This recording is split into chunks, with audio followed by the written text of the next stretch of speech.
ઓમ નમો નારાયણ. મારા વહાલા ભક્તો, ચેનલમાં આપ સૌનું હાર્દિક સ્વાગત છે. મિત્રો, શ્રીમદ ભાગવત પુરાણના છઠ્ઠા સ્કંદમાં વર્ણવેલું નારાયણ કવચ એ સાક્ષાત ભગવાન વિષ્ણુનું સુરક્ષા ચક્ર છે. જે મનુષ્ય આ કવચનો પાઠ કરે છે અથવા તો શ્રવણ કરે છે, તેની આસપાસ ભગવાન નારાયણ પોતે રક્ષણનું કવચ બનાવી દે છે. આજના આ પરમ પવિત્ર પાઠને શરૂ કરતા પહેલા, જો તમે અમારી ચેનલ ઉપર નવા હો તો હમણાં જ ચેનલને સબસ્ક્રાઈબ કરો અને બેલ આઇકન દબાવો, જેથી આવા જ આધ્યાત્મિક અને કલ્યાણકારી વિડીયોની માહિતી આપને મળતી રહે. તો ચાલો આ દિવ્ય યાત્રામાં જોડાઈએ અને પુણ્યના સહભાગી પણ આપણે બનીએ. મિત્રો, પાઠ શરૂ કરતા પહેલા આપણે સૌ સાથે મળીને શ્રી હરિના ચરણોમાં એક પ્રાર્થના કરીએ. હે લક્ષ્મીપતિ, હે જનાર્દન, આજે અમે આપના આ પરમ શક્તિશાળી નારાયણ કવચનો પાઠ કરી રહ્યા છીએ. હે પ્રભુ, અમારા જીવનના તમામ સંકટો, રોગ, ભય અને નકારાત્મકતાને દૂર કરજો. અમને આત્મબળ અને સુખ શાંતિ અર્પજો. હે વિશ્વના સર્જનહાર, આજે માત્ર અમારા માટે જ નહીં પરંતુ સમગ્ર વિશ્વના કલ્યાણ માટે અમે આપને વિનંતી કરીએ છીએ. આ સૃષ્ટિ પરથી દુઃખ અને ક્લેશ દૂર થાય, દરેક જીવને શાંતિ મળે અને પૃથ્વી પર સુખ સમૃદ્ધિનો વાસ થાય એવી કૃપા કરજો. સર્વે ભવંતુ સુખિનઃ, સર્વે સંતુ નિરામયા એવા ભાવ સાથે અમે આ પાઠ આપણા ચરણોમાં અર્પણ કરીએ છીએ. હવે મિત્રો, આપણે થોડોક સમય કાઢીને કોમેન્ટની અંદર જય શ્રી કૃષ્ણ લખીશું અને પછી મનને સ્થિર કરી ભગવાન વિષ્ણુનું ધ્યાન ધરીને આપણે નારાયણ કવચનો પ્રારંભ કરીએ. ઓમ નમો નારાયણ, ઓમ નમો નારાયણ, ઓમ નમો નારાયણ, ઓમ નમો ભગવતે વાસુદેવાય. મિત્રો, કોમેન્ટની અંદર જય શ્રી કૃષ્ણ લખવાનું ભૂલશો નહીં. શ્રી નારાયણ કવચ શ્રીમદ ભાગવતના છઠ્ઠા સ્કંદના 8મા અધ્યાયમાં શ્રી નારાયણ કવચ ત્વષ્ટા ઋષિના પુત્ર વિશ્વરૂપ ઇન્દ્રને કહે છે. વિશ્વરૂપ કહે છે, જ્યારે ભયનો સમય પાસે આવ્યો હોય ત્યારે મનુષ્ય હાથ પગ ધોઈ આચમન કરી ઉત્તર દિશા તરફ મુખ રાખી નારાયણ કવચનો પાઠ કરો. જ્યારે ભય આવે ત્યારે શ્રી નારાયણ રૂપ નામનું બખ્તર ધારણ કરો. ગરુડની પીઠ પર ચરણ કમર ધારણ કરનારા, 8 સિદ્ધિઓવાળા, 8 બાહુઓવાળા અને તે 8 બાહુઓ વિશે શંખ, ચક્ર, ઢાલ, ગદા, બાણ, ધનુષ તથા પાસને ધારણ કરનારા શ્રી હરિ મારી સર્વ પ્રકારે રક્ષા કરો. જળમાં મત્સ્ય અવતારધારી ભગવાન જલતંતુઓથી તથા વરુણના પાસથી મારી રક્ષા કરો. માયાથી બટુક બનેલા વામનજી સ્થળમાં મારી રક્ષા કરો. શ્રી વિશ્વરૂપ ત્રિવિક્રમ ભગવાન આકાશમાં મારી રક્ષા કરો. અને જેના અટ્ટહાસ્યથી દિશાઓ ગાજી ઉઠી હતી અને ગર્ભિણીઓના ગર્ભ પડી ગયા હતા તેવા નૃસિંહ ભગવાન દુર્ગ, વન અને યુદ્ધ ભૂમિમાં મારી રક્ષા કરો. પોતાની દાઢથી પાતાળમાંથી પૃથ્વીનો ઉદ્ધાર કરનાર ભગવાન યજ્ઞ મૂર્તિ વરાહ માર્ગમાં મારી રક્ષા કરો. પરશુરામ ભગવાન પર્વતોના શિખરોમાં મારી રક્ષા કરો. અને ભરતના મોટા ભાઈ રામ તથા લક્ષ્મણ પ્રવાસમાં અમારી રક્ષા કરો. ઉગ્ર ધર્મ અને પ્રમાદથી નારાયણ ભગવાન મારી રક્ષા કરો. નિંદાથી નર ભગવાન ને યોગ ભ્રષ્ટ થતા યોગેશ્વર દત્તાત્રેય ભગવાન અમારી રક્ષા કરો. ત્રણેય ગુણોના સ્વામી ભગવાન કપિલ કર્મ બંધનથી મારી રક્ષા કરો. સનંત કુમાર ભગવાન કામદેવથી મારી રક્ષા કરો. હયગ્રીહ ભગવાન, રસ્તામાંથી જતા અને દેવોને પ્રણામ ન કરવા રૂપી અપરાધમાંથી મારી રક્ષા કરો. હે દેવર્ષિ શ્રેષ્ઠ મુનિ નારદ ભગવાન, ભગવાનની પૂજામાં જે કોઈ વિઘ્ન નડે તેનાથી મારી રક્ષા કરો. અને કૂર્મ અવતાર શ્રી હરિ, સર્વ પ્રકારના નરકમાંથી મારી રક્ષા કરો. અયોગ્ય ખોરાકથી ભગવાન ધન્વંતરી મારી રક્ષા કરો.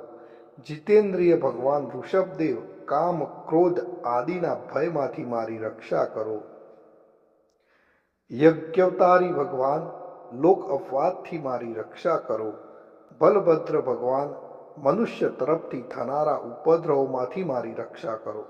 અને ક્રોધાવેશ સર્પગણોથી શેષ ભગવાન મારી રક્ષા કરો. ભગવાન વેદવ્યાસ અજ્ઞાનથી મારી રક્ષા કરો. આ પાખંડીઓના ટોળામાંથી ભગવાન બુદ્ધ મારી રક્ષા કરો. ધર્મની રક્ષા કરવા માટે અવતાર લેનાર ભગવાન કલ્કી, કાળના મૂળ રૂપ એટલે કે આ કળિયુગથી મારી રક્ષા કરો. હે કેશવ ભગવાન, પ્રભાતમાં ગદાથી મારી રક્ષા કરો. હે વેણુધર ભગવાન ગોવિંદ, આ સંકટ કાળમાં મારી રક્ષા કરો. ઉદાત શક્તિ નારાયણ ભગવાન, પ્રાહન કાળમાં મારી રક્ષા કરો. અને ચક્રધારી ભગવાન વિષ્ણુ, મધ્યાહન કાળમાં મારી રક્ષા કરો. મધુ દૈત્યને મારનારા ઉગ્ર ધનુર્ધારી ભગવાન વિષ્ણુ, ત્રીજા પહોરમાં મારી રક્ષા કરો. બ્રહ્મા, વિષ્ણુ અને રુદ્ર એ ત્રણ મૂર્તિવાળા ભગવાન માધવ, સાય કાળમાં મારી રક્ષા કરો. ઇન્દ્રિયોના સ્વામી ઋષિકેશ ભગવાન, પ્રદોષ કાળમાં મારી રક્ષા કરો. પદ્મનાભ ભગવાન કેવળ એક અર્ધરાતથી પહેલાના કાળમાં અને અર્ધરાતે મારી રક્ષા કરો. શ્રી વત્સ સિંહધારી ભગવાન એવા ઈશ શ્રી વિષ્ણુ ભગવાન, પાછલી રાતે મારી રક્ષા કરો. તલવારધારી ભગવાન જનાર્દન, મળસકામાં મારી રક્ષા કરો. દામોદર ભગવાન, સંપૂર્ણ સંધ્યાઓમાં મારી રક્ષા કરો. કાળમૂર્તિ ભગવાન વિશ્વેશ્વર, સૂર્યોદય પહેલાના કાળમાં મારી રક્ષા કરો. હે પ્રલય સમયના અગ્નિ જેવી તીક્ષ્ણ ધારવાળા ચક્ર, વાયુવાળા અગ્નિથી જેમ સૂકું ઘાસ બળીને ભસ્મ થાય તેમ અમારી શત્રુ સેનાને ભસ્મ કરો. હે વ્રજના જેવા તીક્ષ્ણ સ્પર્શવાળા તણખાઓથી ભરેલી ગદા, તમે ભગવાનને પ્રિય છો. તમે કુષ્માંડ, યક્ષ, રાક્ષસ, ભૂત તથા ગ્રહોનો ભૂક્કો કરી નાખો તથા મારા શત્રુઓના ચૂરે ચૂરા કરી નાખો.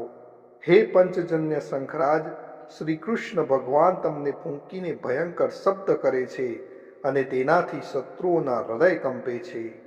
હે પંચજન્ય શંખરાજ, તમે રાક્ષસો, પ્રમથો, પ્રેતગણ, માતૃકાગણ, પિશાચ, બ્રહ્મ રાક્ષસ તથા બીજા ઘોર દ્રષ્ટિવાળાઓને નસાડી મૂકો. હે તીક્ષ્ણ ધારવાળી તલવાર, તમે ભગવાનના હસ્ત દ્વારા પ્રેરાઈને મારા શત્રુઓના સૈન્યને કાપી નાખો. હે સેંકડો ચંદ્ર જેવા મંડળ સમાન ઢાલ, તમે શત્રુઓની આંખોને ઢાંકી દો અને પાપી નજરવાળાઓની પાપ દ્રષ્ટિને હરી લો. અમને ગ્રહોથી, કેતુઓથી, મનુષ્યોથી, સર્પોથી, આ દાઢવાળા પ્રાણીઓથી તથા પાપોથી જે ભય થાય છે તે સૌ તથા જેઓ અમારા સુખમાં વિઘ્ન કરનાર છે તે સર્વે ભયો ભગવાનના નામરૂપ અસ્ત્રના કીર્તનથી જ તુરત જ નાશ પામો. વૈદિક સ્ત્રોતોથી સ્તુતિ કરાયેલ વેદમય તથા સમર્થ ગરુડ ભગવાન, સર્વ સંકટોમાં મારી રક્ષા કરો. તથા વિશ્વસેન ભગવાન પણ પોતાના નામો લેવા વડે સર્વ સંકટોમાંથી મારી રક્ષા કરો. શ્રી હરિના નામ, રૂપ, વાહન અને આયુધો સર્વ દુઃખોમાંથી અમારી રક્ષા કરો. ભગવાનના મુખ્ય પાર્ષદો અમારી બુદ્ધિ, ઇન્દ્રિય, મન તથા પ્રાણની રક્ષા કરો. આ સાકાર નિરાકાર જે કંઈ જગત છે સર્વ ભગવાનનું જ સ્વરૂપ છે. આ સત્યથી મારા સર્વ ઉપદ્રવો નાશ પામો. અભેદ દ્રષ્ટિવાળા મનુષ્યોને ભગવાન પોતે ભેદરહિત જોવામાં આવે છે, તો પણ તે પોતાની માયાથી આભૂષણો, આયુધો તથા ચિહ્ન નામની શક્તિઓને ધારણ કરે છે. તે સત્ય પ્રમાણ વડે જ સર્વજ્ઞ તથા સર્વવ્યાપક ભગવાન શ્રી હરિ સર્વ પ્રકારના રૂપો વડે સર્વદા અમારી રક્ષા કરો. શ્રી નૃસિંહ નામના ઉચ્ચારણથી જ જળ, વાયુ, અગ્નિ આદિનો પ્રભાવ પોતાના તેજથી દૂર કર્યો છે. એવા લોકના ભયને દૂર કરનાર ભગવાન નૃસિંહ સર્વત્ર ચારો તરફ અમારી રક્ષા કરો. તો મિત્રો, જો આપણે નિત્ય નારાયણ કવચનો પાઠ કરીએ છીએ તો શું ફળ મળે? તો નારાયણ કવચનું ફળ કથન વિશ્વરૂપ કહે છે કે હે ઇન્દ્ર, આ નારાયણ કવચ તમારી આગળ કહ્યું જે ધારણ કરવાથી તમે શ્રમ વિના અસુરોના અધિપતિઓને જીતશો. આ નારાયણ કવચને ધારણ કરનારો મનુષ્ય નેત્રથી જેના તરફ જુએ અથવા તો પગ વડે જેને જેને અડકે તે તુરત જ બધા જ ભયમાંથી છૂટે છે. આ નારાયણ કવચ ભણનાર પુરુષને કોઈ દિવસ રાજાઓ તરફથી, ચોર તરફથી, ગ્રહો થકી, વ્યાઘ્ર આદિ તરફથી, બીજા કોઈ તરફથી કોઈ પણ પ્રકારનો ભય રહેતો નથી અને તે પૃથ્વી પર નિર્ભય થાય છે. તો મિત્રો, અહીં આપણે નારાયણ કવચનો પાઠ સંપૂર્ણ કરીએ છીએ. હું આશા રાખું છું કે આ પાઠથી આપના મનને શાંતિ મળી હશે. આ વિડીયોને તમારા મિત્રો અને પરિવારજનોને પણ શેર કરજો, જેથી તેઓ પણ ભગવાનની કૃપા મેળવી શકે. અને કોમેન્ટની અંદર ઓમ નમો નારાયણ અથવા તો જય શ્રી કૃષ્ણ લખવાનું મિત્રો ભૂલશો નહીં. ફરી મળીશું એક નવા જ ભક્તિમય વિડીયો સાથે. ત્યાં સુધી આપ સર્વેને મારા જય શ્રી કૃષ્ણ, જય શ્રી કૃષ્ણ, જય શ્રી કૃષ્ણ, જય શ્રી કૃષ્ણ.